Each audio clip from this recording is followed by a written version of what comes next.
dhibee bara kana maaluma sodaata akkamirraa faamta duris kan si miidhu yoomni beeka gooftaa si eega duris kan si miidhu yoomni beeka gooftaa si eega.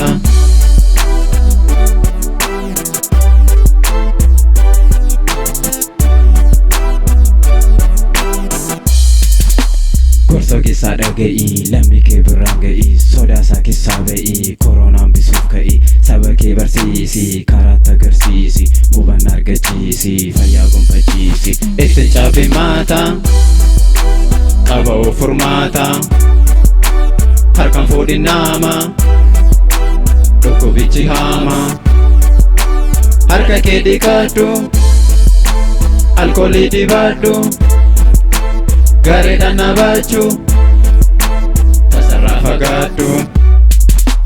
itti caafe maata qaba of furmaata harkaan fuudhi nama dhukkubichi haama harka kee dhiqadhu alkoolii dibadhu gareedhaan nabachuu tasarraa fagaadhu. Korona dhibee bara kana maaluma sodaata akkamirraa faamta duris kan si miidhu yoomni beeka gooftaa si eega duris kan si miidhu yoomni beeka gooftaa si eega.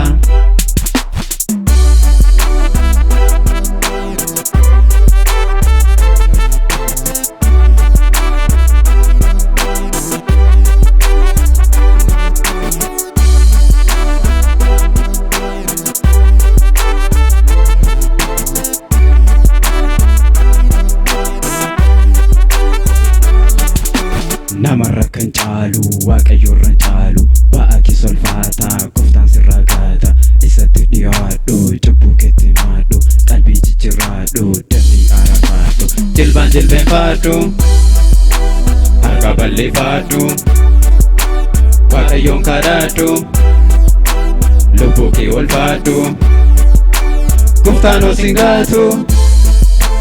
garaa sin jabaatu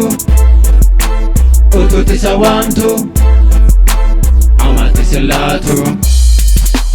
jilbaan jilbeenfadhu harka balleeffadhu waaqayyoon kadhadhu lubbuu kee oolfadhu gooftaan osin gaatu garaa sin jabaatu utuutti isa waamtu amatti si laatu dafgara isaa kottu